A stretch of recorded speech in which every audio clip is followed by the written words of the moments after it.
वालेकुम स्टूडेंट, उम्मीद करती हूँ आप सब खैरियत से होंगे। आज मैं क्लास 6 में सब्जेक्ट आपका सिंधी और चैप्टर है उमर मारवी।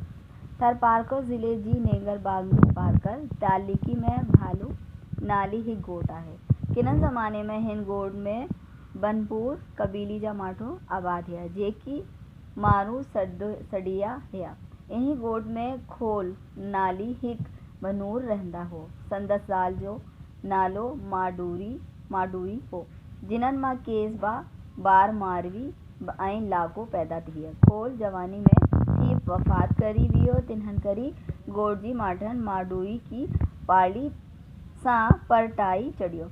यानी थरपारकर एक ज़िले का नाम है। इसमें एक लड़की जो कि वहाँ का जो गांव था उसका नाम था भालू नाली। एक गोट यानी गांव था। किसी ज़माने में इस गोट में यानी इस गांव में बनूर कबीले के माठुन यानी लोग आबाद हैं जेकी मारू सड़िया जिन्हें मारू कहते थे। इस गोट में खोल नाम का एक बनूर रहता था। उसकी मतलब एक बीवी थी जो कि बहुत खूबसूरत मतलब उसकी बीवी थी और इसका मतलब इस आदमी का जो था इंतकाल बहुत जल्द हो गया था। जवानी में ही वफ़ात हो गई थी। इसी वजह से गांव के जो लोग थे उन्होंने डोई को पाल पोस के बड़ा किया। माडोई यहाँ जवान ही संदस दी मारी ऐं पुट लागोबा बाड़ो हिया ऐं पाली की पनहंजी पियो करी सडेंदा है। माडोई जो है उसने अपने बेटे और बेटी को बाल पोस कर बड़ा किया और अपने बाप के हवाले कर दिया। पालन बा केन डाडो प्यार देंदा है। मारी हिक खूबसूरत ऐं नेक सीरत छोकरी ही संदस हुस्न जो हर हन हाक हो। यानी जब पाल पोस के उसके मतलब बाप ने जो है बड़ा किया और मारी जो है वो बहुत खूबसूरत और नेक सीरत और किरदार की लड़की थी और इसका हुस्न दूर दूर तक मशहूर था। पालडी वर्ड घोग नाली हिक दिनार होंदो।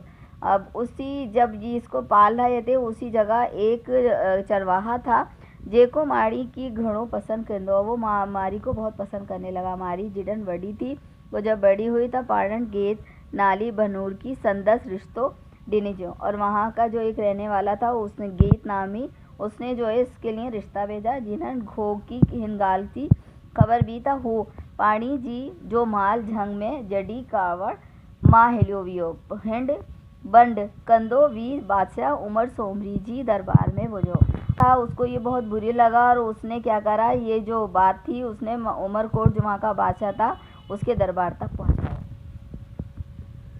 खोग उमर बादशाह की बुधाया था बादशाह सलामत थर जी ही खूबसूरत छोकरी मारी जो ख्याल बुधायो तो वहाँ जेड़ो बादशाह इंसा शादी करी था होंदो सोवन शहजादी वसरी हुआ।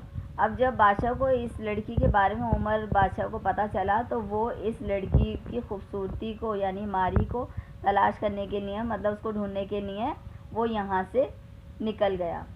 उमर बादशाह खोग जिन जी वता मारी जी तारी बुधियो हिक पली ऊँट ती चढ़ी पार डाना रवानो थी। अब जब जैसे ही उमर वहाँ का जो बादशाह था उसको पता चला कि मारी जो है वो बहुत खूबसूरत है तो वो उसको देखने के लिए एक ऊँट पर बैठा और उसको उस जगह चला गया जहाँ वो रहती थी। मारी पनंजी साड़ी सा गढ़ कहो तीक पानी परी रिया मारी जो है अपनी दोस्तों के साथ पानी भरने कुएं के पास गई। उमर गोट जिन एक बासी ऊँट छिली बासी घुमरियो मारी समझो ता को मुसाफिर आए पानी प्यार में कोम कर्ज अनारी मारी वटी पानी डियन लाए जियन ता हथ हित्ती कियो ता उमर केस कटी उठती विहारियों ऐं उठती उमरकोट में कैद कियो। लड़की मारी ने जैसी समझा वो समझी कि शायद कोई मुसाफिर उसने पानी पिलाने के लिए हाथ बढ़ाया तो उसने फौरन उसका हाथ पकड़ के उसको ऊँट पर बिठा लिया और उमरकोट में कैद कर दिया। बादशाह उमर महलात में मारी की राजी करन लाए वडा जीज किया ऐं मारी हिक बाना ता महस कियो सजो पनंजी मारन डानन मिन्हन करी बेअन रोंदी हिया। मारी की पनहंजी वतन सां ॾाढी मोहब्बत थी। उमर जी महल जा बादशाही कादा संदस लार ज़हर हिया। माड़ी जी मायन ऐं मुल्क लाए अहिड़ी मोहब्बत ॾिसी नित ता पनहंजी रादी तां हित कीनियो ऐं मारी की पनहंजी मुल्क डानन मोटाई ॾिनाई। इन किस्से की शाब्दिलती बिटाई बा खूब लगाल आहे। वतन जी मोहब्बत ऐं माठन सां मोहब्बत जो अहिड़ो अज़ीम मथा दुनिया जी तारीख़ में कटी बा ना थो। उमरकोट जो वहाँ का बादशाह था, उसने बहुत कोशिश की कि मारी को किसी तरह राज़ी करे, लेकिन वो नाकाम रहा और आखिरकार वो थक हार के उसने जो मारी थी उसको उसके वतन वापस कर दिया, क्योंकि वह हर वक्त अपने माँ बाप को याद करके रोती रहती थी। तो बेटा मैंने ये चैप्टर आपको समझाया है, उम्मीद करती हूँ आप सबको समझ में आ गया होगा और आप भी इसे अच्छे से पढ़ने की कोशिश करेंगे। ओके, अल्लाह हाफ़िज़।